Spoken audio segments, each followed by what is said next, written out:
박성민 목사의 매일 큐티 묵상입니다. 요한복음 8장 21절로 30절입니다.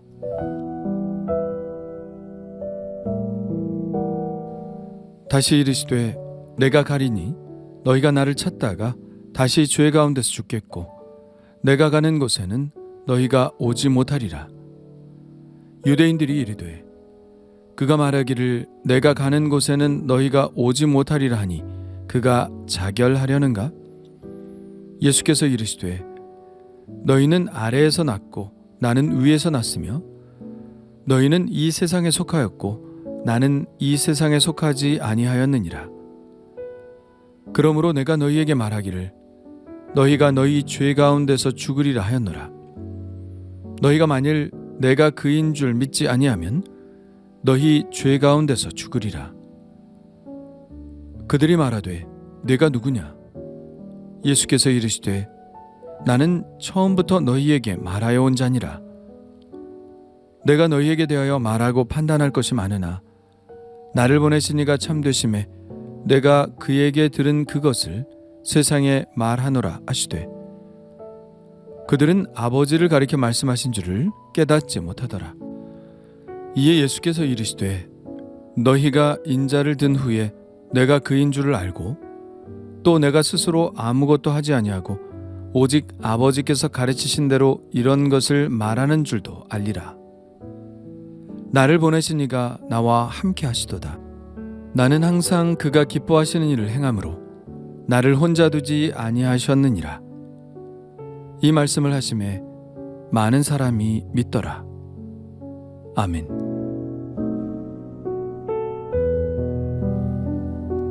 예수님은 7장에서 하신 말씀을 다시 꺼내십니다. 7장에서 이렇게 말씀하셨었죠. 내가 너희와 함께 조금 더 있다가 나를 보내신 이에게로 돌아가겠노라. 너희가 나를 찾아도 만나지 못할 터이요 나 있는 곳에 오지도 못하리라. 그랬더니 유대인들이 서로 수군대죠. 이 사람이 어디로 가기에 우리가 그를 만나지 못하리요? 헬라인 중에 흩어져 사는 자들에게로 가서 헬라인을 가르칠 터인가? 오늘 말씀과 비교해 볼까요? 오늘은 어떻게 말씀하시나요? 다시 이르시되 내가 가리니 너희가 나를 찾다가 너희 죄 가운데서 죽겠고 내가 가는 곳에는 너희가 오지 못하리라. 그러니까 유대인들이 이번에는 이렇게 말합니다. 그가 자결하려는가? 처음에는 헬라인에게로 가는 것이 아닌가 생각하다가 이제는 자결하는 것이 아닌가 생각합니다. 이들이 이렇게 생각한 것은 예수님이 내가 가는 곳에는 너희가 오지 못하리라 라고 말씀하셨기 때문입니다. 유대인들은 자살을 하나님 나라에 들어가지 못하는 굉장히 무서운 죄로 여겼습니다.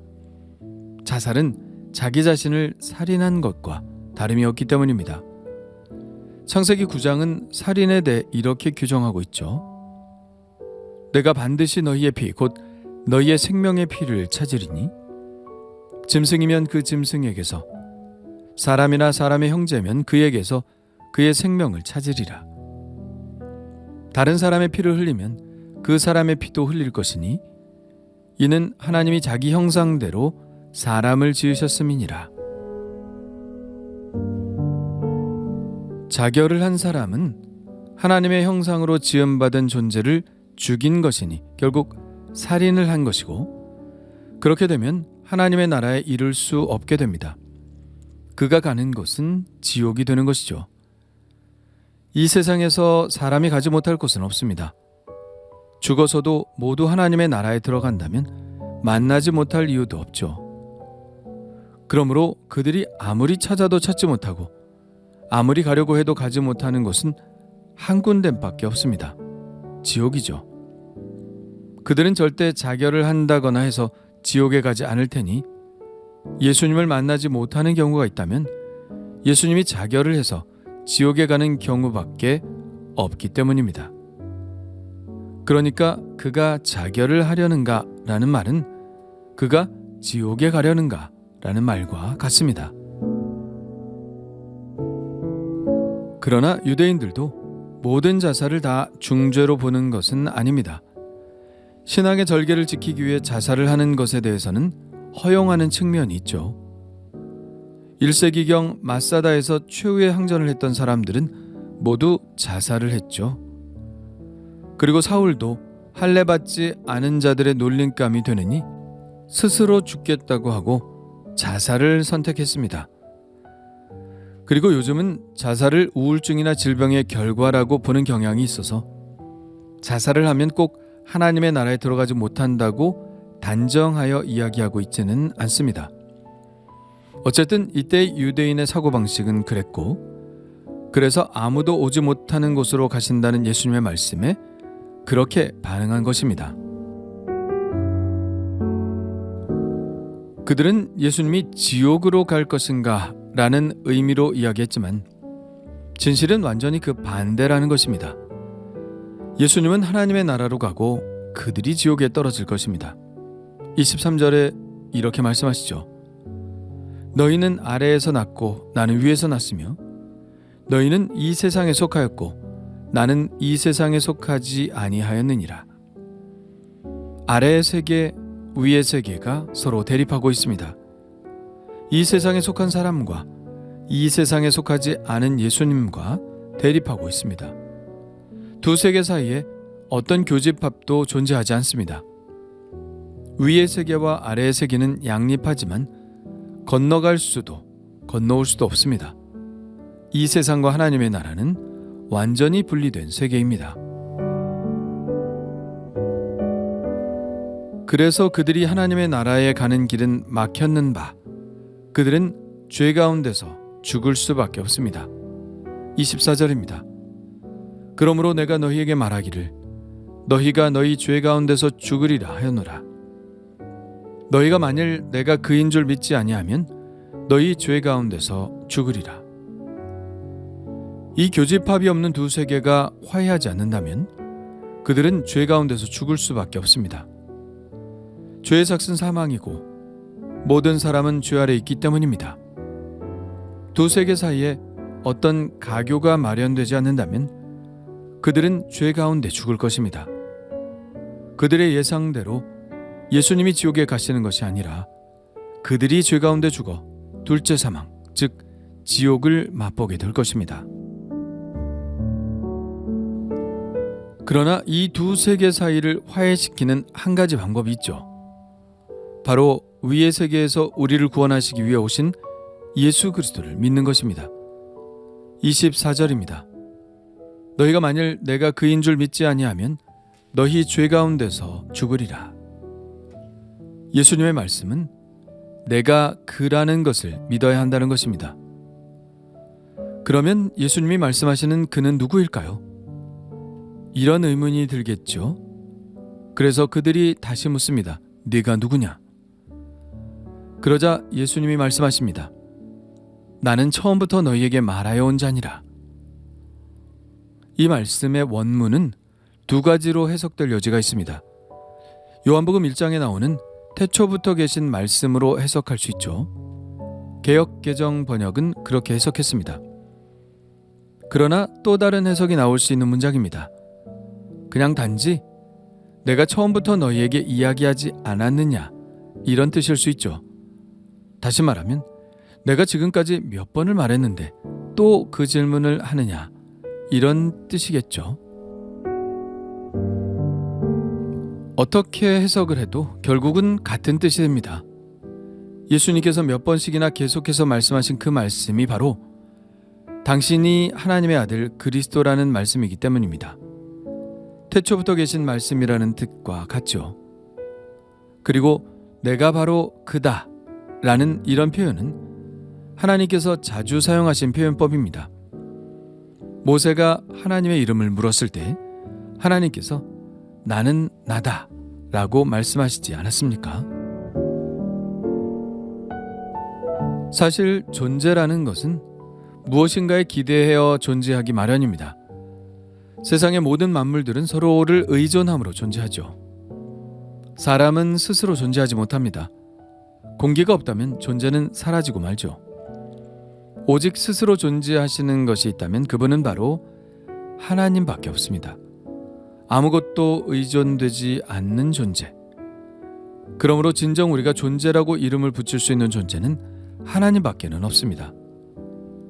그래서 하나님은 나는 나다 라고 대답하실 수밖에 없었죠. 어떤 수식어도 없죠. 그 이름에 어떤 수식어를 붙인다는 것은 오히려 그 존재를 규정하는 것이 될 것이기 때문입니다. 그러므로 하나님은 어떤 수식어도 필요 없습니다. 나는 나이신 것이죠. 그래서 예수님도 지금 내가 그다 라고 말씀하시는 것입니다. 이사야에서 말씀하신 하나님의 말씀을 들어볼까요? 이 일을 누가 행하였느냐? 누가 이루었느냐? 누가 처음부터 만대를 불러내었느냐? 나 여호와라. 처음에도 나요. 나중에 쓸 자에게도 내가 곧 그니라. 또 이렇게도 말씀하셨습니다. 과연 태초로부터 나는 그이니 내 손에서 건질 자가 없도다. 내가 행하리니 누가 막으리요. 내가 곧 그다. 이 말씀은 하나님만이 쓰실 수 있는 어법이죠. 절대적 존재만이 쓸 수 있는 자기소개입니다. 예수님은 지금 당신이 바로 그라고 말씀하고 계신 것입니다.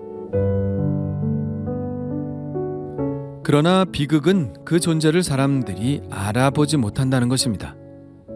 그 존재가 우리 땅에 오셔서 윗세계와 아랫세계를 연결시키러 오셨다는 사실을 알지 못하는 것이죠. 그래서 죄 가운데 죽어간다는 것입니다. 그러나 예수님이 바로 그분이라는 것을 알아볼 때가 올 것입니다. 28절입니다. 이에 예수께서 이르시되 너희가 인자를 든 후에 내가 그인 줄 알고 또 내가 스스로 아무것도 하지 아니하고 오직 아버지께서 가르치신 대로 이런 것을 말하는 줄도 알리라. 여기서 인자를 든 후에 라는 말씀이 주는 슬픔을 느낄 수 있나요? 이것은 예수님의 십자가의 죽음을 말씀하시는 것이죠. 그리고 성령의 활동이 계시될 것입니다. 그러면 성령께서 예수님이 바로 그분이라는 사실을 알려주실 것입니다. 이것이 마지막 기회입니다. 지금 예수님을 믿지 않아도 좋습니다. 예수님을 십자가에 못 박아 죽이는 데 협력했어도 괜찮습니다. 여전히 기회는 있습니다. 그러나 성령께서 임하셔서 예수님이 바로 그분임을 가르쳐 주셨을 때 그것을 부인한다면 더 이상의 기회는 없습니다. 그래서 예수님은 이런 의미심장한 말씀을 하신 것입니다. 또 누구든지 말로 인자를 거역하면 사심을 얻되 누구든지 말로 성령을 거역하면 이 세상과 오는 세상에서도 사하심을 얻지 못하리라. 지금은 성령의 시대입니다. 그러므로 더 이상의 기회는 없습니다. 우리가 행한 죄가 인도하는 곳은 분명합니다. 지옥입니다. 죄사함을 얻지 못하면 우리는 우리의 행위로 심판을 받을 것입니다. 그 결과는 자명합니다. 죄 가운데 그냥 죽을 것입니다.